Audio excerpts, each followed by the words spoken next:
Do you work in a fast-paced environment? Or do you contribute to different departments or divisions? If that's the case, it can be very difficult to be confident that what you are giving your time to is exactly what needs your time and attention right now. If you're not careful, things that are incredibly important to other people become your top priority at the cost of your own goals and initiatives. This episode covers how to prioritize your projects, initiatives, and tasks so you know exactly what the priority is. If you are new to the Women Taking the Lead podcast, hello and welcome. I'm Jody Flynn. I'm a leadership development consultant, speaker, and author. I am the current president of the board for the Maine Women's Conference, and I have the privilege and joy to work with women leaders to hone the skills and the mindset that allow them to grow into and then thrive in senior leadership. My specialization is working with women who are still stabilizing after their last promotion and those who want to be ready for the next one. It is my belief that for more women to hold positions of senior leadership, there are changes at the individual and organizational level that need to occur. Not only do women need to be trained and coached on how to operate at these levels of leadership, organizations need to change their paradigm of how the work gets done and what supports are in place for leaders to do their job. If we are not already connected on LinkedIn, please send me an invitation to connect. You can find me directly at linkedin.com/in/Jody Flynn, or you can search the platform for Jody Flynn.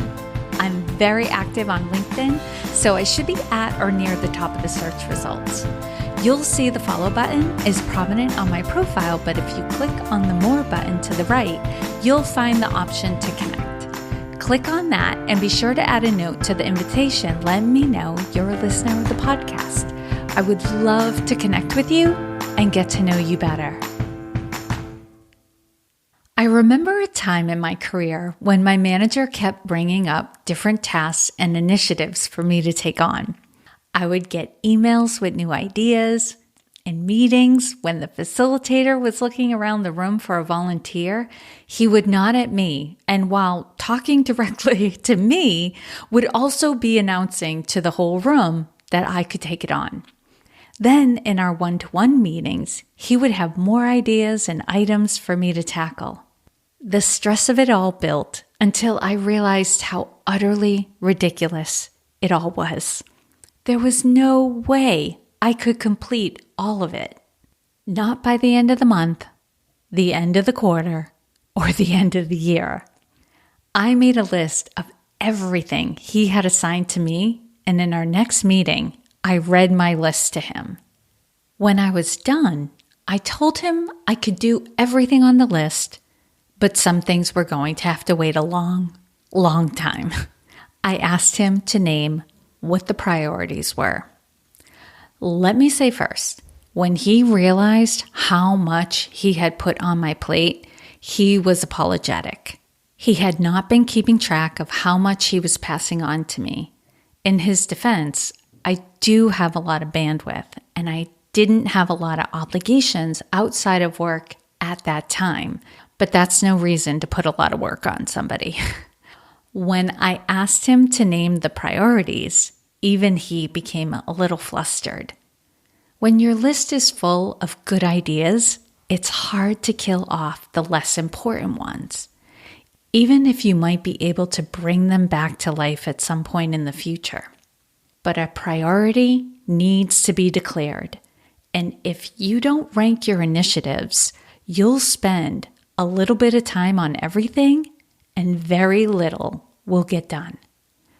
Alternatively, knowing how to prioritize will reduce stress, help you focus, and will improve productivity and time management. Moreover, if you set and maintain boundaries around the priority, you'll also experience more work-life balance, or at the very least, a sense of work-life balance. I've got some strategies you can utilize that will help you know what the priority is in any given moment so you can focus on what's most important. And you can utilize these strategies on your own or do this as a team exercise. If your team gets to weigh in on what the priorities are, they are more likely to take ownership and respond accordingly. I'm going to address prioritization from the project or initiative level to go through the process of prioritization.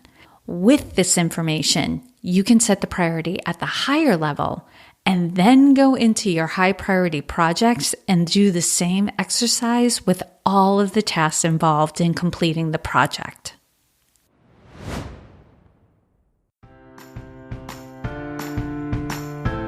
If you've been getting value listening to the Women Taking the Lead podcast, can you share this episode? I've discovered some of the most amazing books, music, TV shows, movies, restaurants, and definitely podcasts because a friend, an associate, an acquaintance, or colleague told me about it. Our network, made up of friends, family, colleagues, acquaintances, are a vital source of information and access to resources. If you find the content and suggestions from this podcast valuable, could you do me a favor? Could you share it with a friend or colleague? Typically, the best way to share a podcast is to share a specific episode that made you think of the other person. You can share an episode right from your podcast app, or you can send the link to the webpage found in the episode description.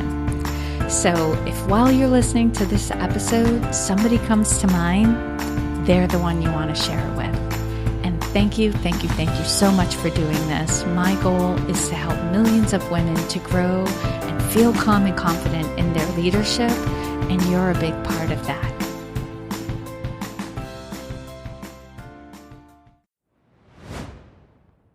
Okay, here is a process for you to identify the priority. Number 1, start by capturing your projects and initiatives. What deliverables are expected of you or your team? What goals were set for this year? What unexpected projects landed in your area due to changes in the market or the org chart? Some examples of projects or initiatives are updating the onboarding process for new customers, reviewing and renegotiating vendor contracts, completing performance reviews, and being considered an expert in your role or industry. Capture it all in one place, whether it's a Word document or a dry erase board. 2, identify the deadline for every initiative. Next to each item, assign a deadline if applicable. Performance reviews will have a deadline, but being considered an expert may be an ongoing project. However, if remaining or being an expert is tied to a date, record it. To the best of your knowledge, assign the date by when the project or goal needs to be completed. If you're using a dry erase board and space is limited, my recommendation is to capture all of the items you've listed thus far in a separate document and clear the board in preparation for the next step. 3, use the Eisenhower matrix to assign items importance and urgency. Create the outline of a large square and divide the square into 4 quadrants. Going up the left side of the square, write important, and along the top or bottom, write urgent. Once it's done, the bottom left square will represent not important and not urgent. The bottom right will represent not important and urgent. The upper left will represent important and not urgent, and the upper right will represent important and urgent.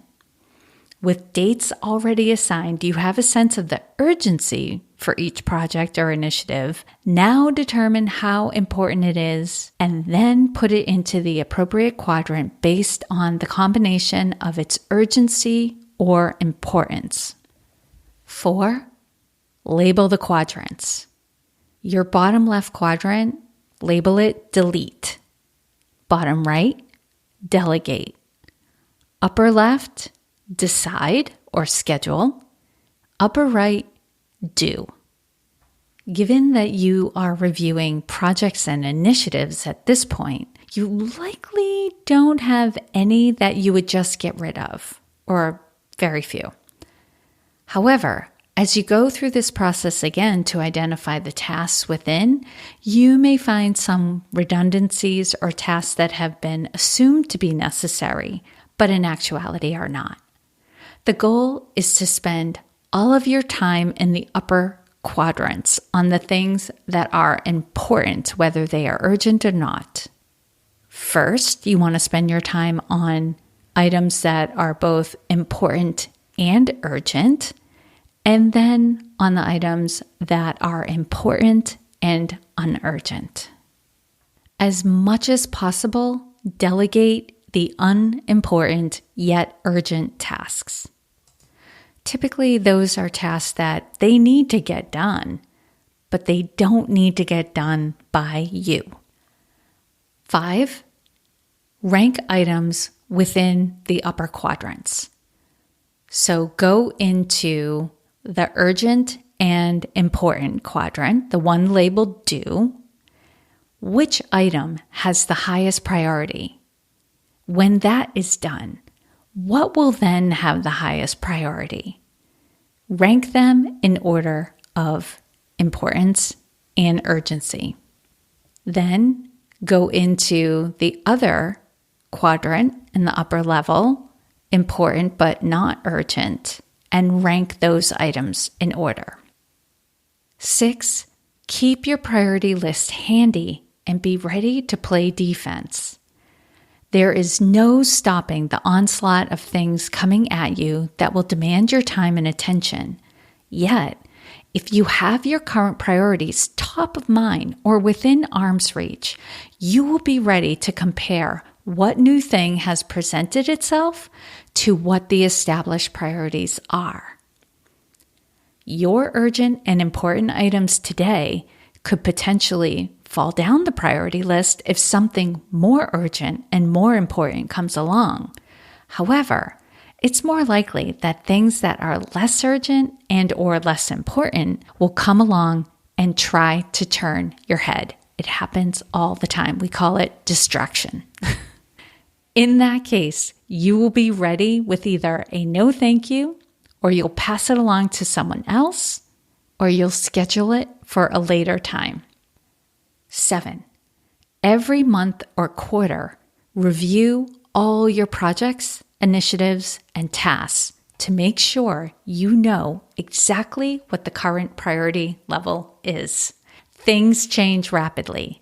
Having time set aside to regularly capture the shifting lay of the land will keep you and your team focused on what is most important right now.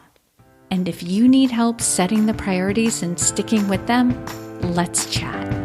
And if your last promotion left you feeling unstable in your leadership role, or you are looking to develop into your next role, I invite you to consider working with me.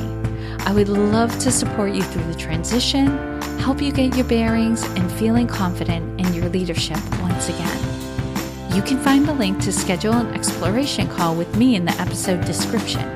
If you're listening through a mobile device, that link will be in your podcast app. If you're listening through the Women Taking the Lead website, the link will be toward the bottom of the episode webpage. And if you're going to ask your company to sponsor you to work with the coach, there's also a link to access a checklist that will help you prepare for the conversation.